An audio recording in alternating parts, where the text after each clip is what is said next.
A Paraná Educativa, AM 630 apresenta Justiça para Todos. Tudo o que você precisa saber sobre a justiça. Um programa produzido pela Associação dos Magistrados do Paraná. Olá, boa tarde para você ouvinte da Rádio Paraná Educativa. Eu sou Jéssica Camille Alves e começamos aqui na M630 mais uma edição do programa Justiça para Todos. E hoje nós vamos conversar aqui no programa da Mapar com a promotora de justiça, a doutora Mariana Dias. Ela traz para você ouvinte mais informações sobre a nova Lei 13.718 de 2018, que entre outras medidas tornou crime a importunação sexual.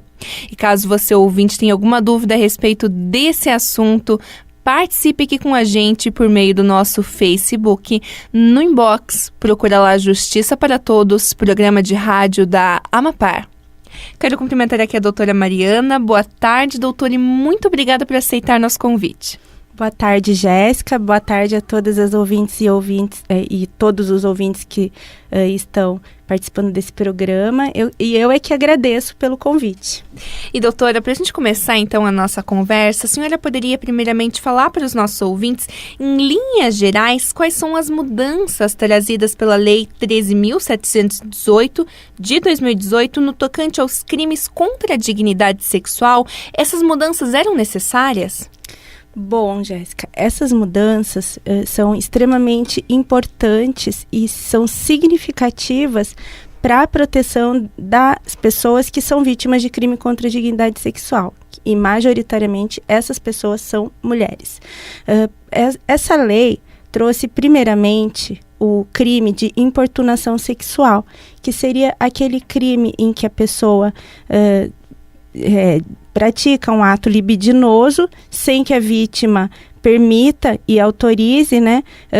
Que normalmente costuma ser praticado em ambientes com grandes aglomerações, transporte coletivo. A pessoa chega, se encosta na vítima, encoxa, passa a mão nas partes íntimas, muitas vezes se masturba. Além desse crime, a lei também tipificou, né, a conduta de divulgar cenas de estupro ou estupro de vulnerável, ou cenas de nudez, pornografia, sexo, sem o consentimento da vítima. A lei também passou a prever uma causa de aumento de pena nos casos dos estupros coletivos, ou seja, estupros praticados por várias pessoas contra a mesma vítima, ou corretivos, que são aqueles estupros que são praticados para corrigir. Muitas vezes a pessoa é homossexual, transexual, e o estuprador, o criminoso, acha que praticando um estupro contra essa vítima vai conseguir, entre aspas, corrigir a conduta dessa pessoa, né? Uhum. Que, a princípio, que lógico, obviamente, não tem nada de errado, né? Enfim, essa lei acaba responsabilizando de forma mais efetiva a pessoa que comete o crime contra a dignidade sexual e isso traz uma maior segurança contra a vítima. Além disso, eu estava esquecendo de falar, ela prevê que o crime contra a dignidade sexual passa a ser de ação penal pública, ou seja, passa a ser investigado e processado pelo Ministério Público, independente da vontade da vítima. Independente da vítima precisar representar, precisar correr atrás para que a justiça seja feita. Uhum. E doutora, antes da lei, como eram tratadas situações de importunação sexual em transportes públicos, por exemplo, que são, infelizmente, a gente sabe, reclamações muito recorrentes das mulheres? Essas situações, antes dessa lei, eram, às vezes, tidas como contravenção penal ou estupro. Contravenção penal, né? O que é? É um tipo de crime anão, que a gente chama, que prevê uma pena de multa, que impossibilita a prisão da pessoa quando ela pratica. E, por exemplo, outro dia a gente teve lá em São Paulo uma pessoa que se encostou numa vítima no transporte coletivo e se masturbou. E essa pessoa foi levada até a delegacia. não pôde ficar presa, porque o juiz considerou que era uma importunação ofensiva ao pudor, que era uma contravenção penal. Essa pessoa saiu e fez a mesma coisa com outra vítima, e nada poderia ser feito. Agora, considerar estupro, que é um crime extremamente grave, com uma pena bem elevada, né, que é aquele crime cometido mediante violência ou grave ameaça, também seria desproporcional para esse tipo de crime, né? Então, o juiz ficava numa situação bem complexa, porque não tinha como enquadrar essa conduta numa pena, num tipo penal que fosse realmente proporcional à conduta que a pessoa realizava, né? A lei achou um meio termo daí, né, doutora? Exatamente. Daí surgiu essa lei, 13.718, e passou a prever essa pena de 1 a 5 anos para os crimes de importunação sexual. E agora a gente tem como responder para a vítima e para o agressor numa situação como essa. E doutora, com a nova lei que prevê agora como crime, né, importunação sexual, o que pode realmente acontecer com o autor desse crime? Ele efetivamente vai ficar preso agora? Ele pode ficar preso sim agora, porque a pena desse crime permite a prisão preventiva. A pessoa que for pega cometendo esse crime pode ser levado à delegacia, pode ser presa em flagrante e somente vai sair se não estiverem presentes os requisitos da prisão preventiva, mas ele vai sair com uma liberdade provisória, ele vai ter que cumprir condições que o juiz vai impor e ao final ele pode inclusive ser condenado caso se comprove que ele praticou essa conduta. Doutora, eu queria pedir agora para a senhora falar um pouquinho para os nossos ouvintes como uma mulher ela deve proceder ao, infelizmente, às vezes se encontrar em uma situação como essa. E também as pessoas ao redor, por exemplo, em um transporte público, como que elas devem agir? A mulher, quando se vê vítima desse tipo de conduta, é importante que ela chame atenção, que ela peça ajuda às pessoas, primeiramente para que a pessoa que está praticando esse tipo de crime pare de praticar. E se houver policiais, se houver uma forma de prender a pessoa em flagrante, ela pode ser presa e levada para a delegacia de polícia. É importante que as testemunhas, as pessoas que estiverem presentes, se coloquem à disposição da vítima para testemunharem, para que a pessoa que praticou isso não saia impune. E por que eu acho importante que todos, que as pessoas se envolvam sim, né? Não no sentido de cometer nenhum tipo de agressão contra a pessoa, porque isso cabe ao Estado, cabe à polícia, mas no sentido de proteger a vítima e de testemunhar, de dizer aquilo que viu. É importante porque esse tipo de crime, quando é cometido por alguém, nunca é cometido somente uma vez. Em geral, aquele que comete o crime de importunação sexual, principalmente em transportes coletivos, já praticou contra outras vítimas e vai continuar praticando se não houver uma reação, se não houver uma responsabilização, se não houver uma intervenção por parte do Estado para que essa pessoa não faça mais isso. Nós estamos conversando aqui no estúdio da Rádio Paraná Educativa com a promotora de justiça, a doutora Mariana Dias. Ela traz para você, ouvinte, mais informações sobre a nova Lei 13.718 de 2018, que, entre outras medidas, tornou crime a importunação sexual. E você, ouvinte, sempre pode participar aqui com a gente, dando a sua opinião, falando a sua dúvida, ou até mesmo sugerindo algum tema aqui para o nosso programa, por meio do nosso Facebook. No inbox, procura lá Justiça para Todos, programa de rádio da Amapar. E, doutora, queria pedir para a senhora explicar também um pouquinho mais para os nossos ouvintes o que a senhora comentou no início da entrevista, que a nova lei transforma a ação penal em pública incondicionada. O que isso vai mudar na prática?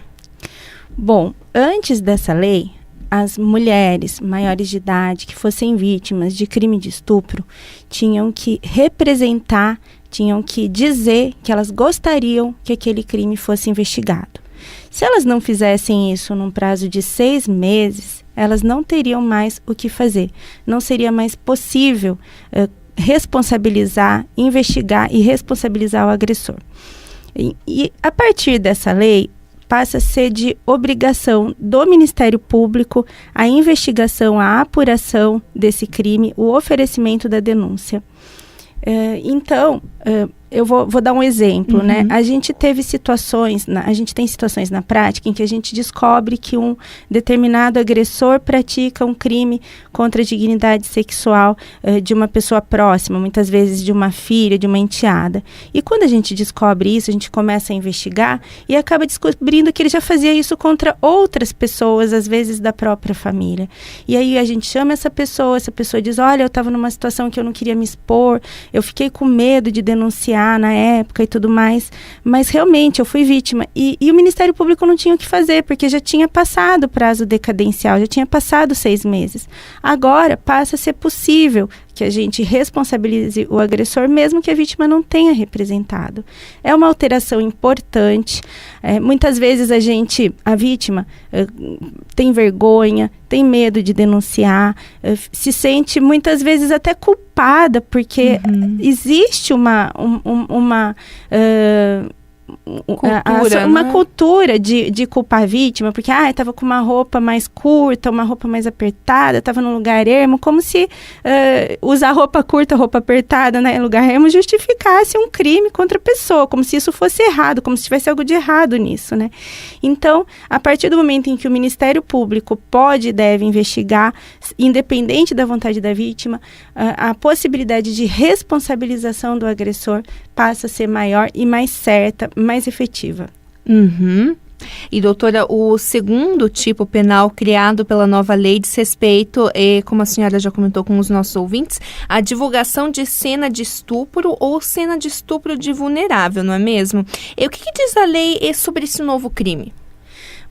Segundo a lei, a pessoa que divulga cenas de estupro ou de estupro de vulnerável, que tem, muitas vezes por meio dessa divulgação, acaba tentando encorajar outras pessoas a praticarem, isso passa a ser crime, né?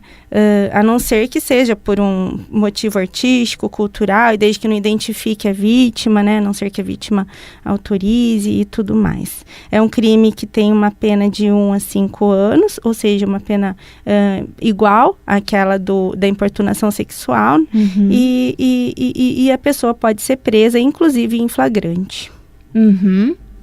E, doutora, a lei ela também trata do chamado porn revenge, né? Se a senhora puder explicar um pouquinho para os nossos ouvintes no que isso consiste, como que a lei trata essa conduta? É uma conduta bastante grave que também não tinha uma resposta penal adequada antes da lei. Seria a conduta de divulgar cenas de sexo, nudez, pornografia, que realmente aconteceram com o consentimento da vítima, mas a divulgação vem sem o consentimento da vítima. Se a pessoa faz isso com alguém com quem tinha uma relação íntima de afeto, ou se faz isso por um motivo de vingança, a pena é aumentada. A gente tem aqui no estado do Paraná uma situação que ficou bastante conhecida, que é a situação da Rose Leonel. A Rose Leonel foi vítima disso. O ex-marido dela, por motivo de vingança, divulgou nas redes sociais cenas dela em situações íntimas e tudo mais. E isso trouxe prejuízo para a profissão, trouxe prejuízo para ela dentro da família. Ela não tinha autorizado a divulgação dessas cenas e ela sofreu demais com tudo isso. E, no máximo, ela conseguiu processar civilmente, conseguiu uma indenização, mas não conseguiu responsabilizar o agressor criminalmente. Agora, as pessoas que fizerem isso acabam sendo responsabilizadas e não é mais um crime pequeno de menor potencial ofensiva, como a injúria, né? Que às vezes a gente encaixava esse tipo de crime na injúria, mas não tinha uma resposta adequada. Só para os nossos ouvintes entenderem, então, antes dessa nova lei, a pessoa poderia, por exemplo, pedir uns danos morais, algo do gênero, né? Mas não era um crime. Não, dava até para enquadrar no crime de injúria, que é um crime contra a honra da vítima. Mas o crime de injúria é um crime de ação penal privada, ou seja, o Ministério Público não pode investigar e denunciar, cabe à vítima contratar um advogado, entrar com uma queixa, e é um crime de menor potencial ofensivo, ou seja, não dá prisão para o agressor, acaba se resolvendo lá numa transação penal, né, no pagamento de uma cesta básica, uma prestação de serviço à comunidade, sociedade e não traz a responsabilização efetiva para o agressor, é extremamente desproporcional com relação aos danos morais, psicológicos que esse tipo de conduta causa à vítima. Uhum.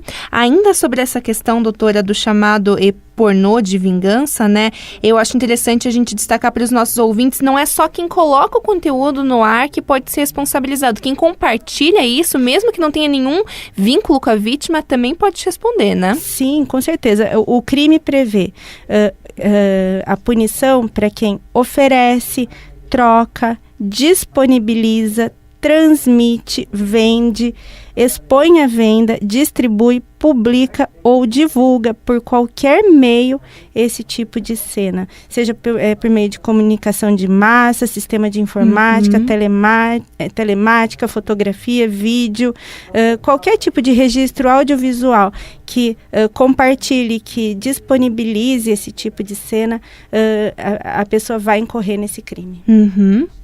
Doutora, queria agora pedir para a senhora falar um pouquinho para os nossos ouvintes quais são as impressões gerais da senhora sobre essa nova lei. É uma lei que vem num bom momento, no momento em que as mulheres estão percebendo que lugar de mulher é onde ela quiser, né? Que não existe a necessidade da mulher viver somente naqueles ambientes que a sociedade historicamente deixou para elas, como se dizia antes, lugar de mulher era na cozinha, não é.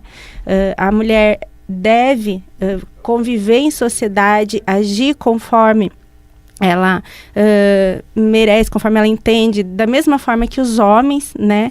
E isso daí gerava antes, a prática desses crimes muitas vezes trazia um sentimento de culpa para as mulheres, né? Porque estou andando com uma saia mais curta, estou andando num lugar mais escuro, estou andando sozinha na rua, estou me expondo. Mas não, a lei deixa claro que a culpa por esse tipo de conduta não é da vítima, a culpa é daquele que o pratica. A pessoa que pratica esse tipo de crime comete sim uma conduta extremamente grave, deve ser responsabilizada, deve ser afastada da sociedade quando há necessidade, ou seja, deve ser preso quem comete esse tipo de crime. E, enfim, mais do que trazer a punição e a responsabilização do agressor, essa lei traz um recado para a sociedade no sentido de que a mulher deve ser respeitada na sua dignidade sexual, deve exercer a sua sexualidade da forma como ela entender, obviamente, né, dentro dos padrões que não tragam nenhum tipo de prejuízo a ninguém, né? Uhum. E, doutora, o que a gente ainda precisaria aprimorar também no combate ao assédio e ao abuso sexual? Bom, Jéssica, a gente tem agora a possibilidade de uma punição mais efetiva, só que a gente muda esse tipo de conduta a partir da conscientização da sociedade, a partir de mudanças culturais. Então, os crimes contra a dignidade sexual, que são praticados majoritariamente contra mulheres, como eu disse, muitas vezes vêm de uma sociedade machista, de uma cultura sexista, né? No sentido de que a mulher que sai daquela linha que é traçada pela sociedade historicamente, merece ser vítima desse tipo de conduta. Então, a gente muda isso de que forma? Trabalhando nas escolas, que a situação das mulheres deve ser vista em termos de igualdade com relação aos homens, trabalhando pelos meios de comunicação, trabalhando de todas as formas a sociedade para que ela compreenda que a mulher tem os mesmos direitos que os homens. Uhum. E, doutora, conta também para os nossos ouvintes como que o Ministério Público do Paraná atua e tem atuado nessa área. O Ministério Público pode ser uma referência, um órgão para receber as notícias de crimes, né? Então, as pessoas podem, quando elas se virem numa situação tiverem conhecimento de um crime que esteja sendo praticado, elas podem procurar o Ministério Público. O Ministério Público vai requisitar que a polícia investigue, ou ele próprio pode requisitar.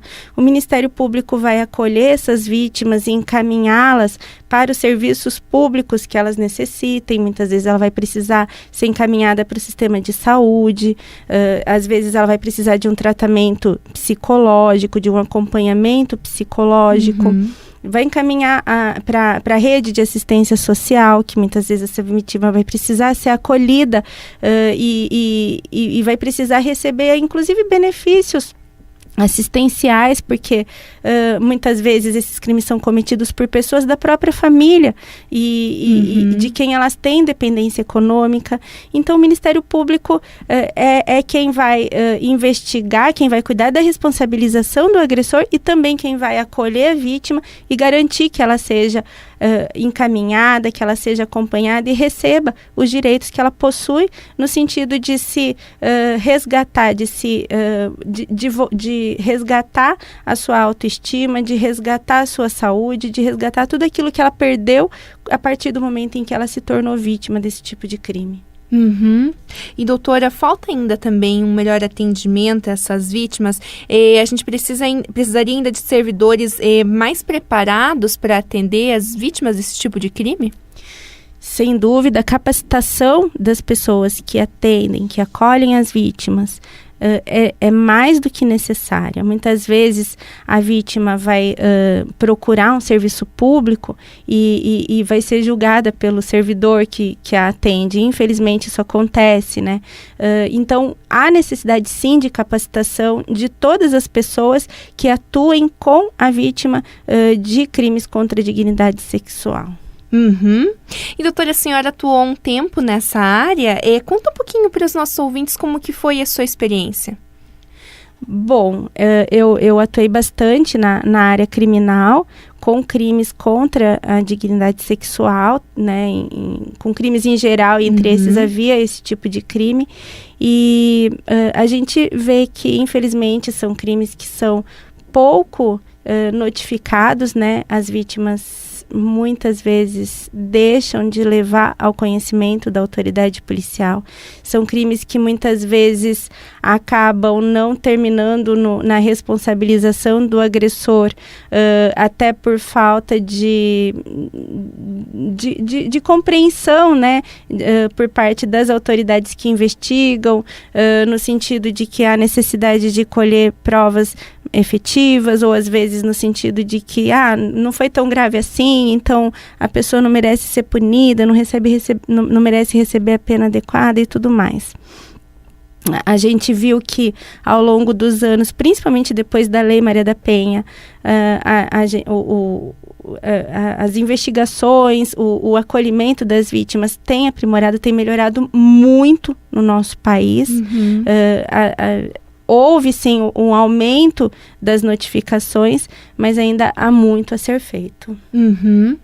E, doutora, queria pedir para a senhora também falar um pouquinho para os nossos ouvintes, como a mulher vítima desse tipo de violência, ela deve agir, como procurar o Poder Judiciário. A gente comentou a respeito da situação em que, na hora do crime, né, na hora que a conduta está acontecendo, mas depois também a mulher pode procurar um auxílio?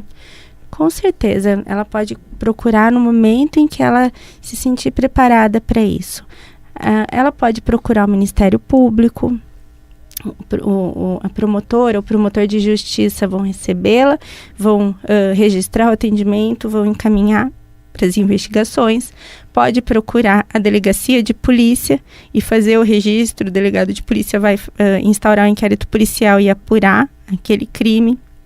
Ou ela pode pedir um auxílio, né, para os órgãos de atendimento, por exemplo, os CRAS, os CRES, têm sido referências importantes para isso, né? Se a mulher tiver alguma dúvida, ela pode procurar um auxílio nesses lugares e ela vai ser encaminhada, ela vai ser orientada nesses locais. Na própria área de saúde, a gente tem o sistema de notificação compulsória. Então, a mulher que é atendida em uma situação de violência na saúde, e quando essa violência é identificada como uma violência doméstica, a própria área de saúde notifica e pode prestar os auxílios, as orientações devidas. Mas para a apuração do crime em si, ela pode, com certeza, procurar o Ministério Público ou a Delegacia de Polícia. Nós conversamos hoje aqui no estúdio da Rádio Paraná Educativa com a promotora de justiça, a doutora Mariana Dias. Ela trouxe para você, ouvinte, mais informações sobre a nova Lei 13.718 de 2018, que, entre outras medidas, tornou crime a importunação sexual. E você, ouvinte, sempre pode participar aqui com a gente, dando a sua opinião, falando a sua dúvida ou até mesmo sugerindo algum tema aqui para o nosso programa por meio do nosso Facebook. No inbox, procura lá Justiça para Todos, programa de rádio da Amapar.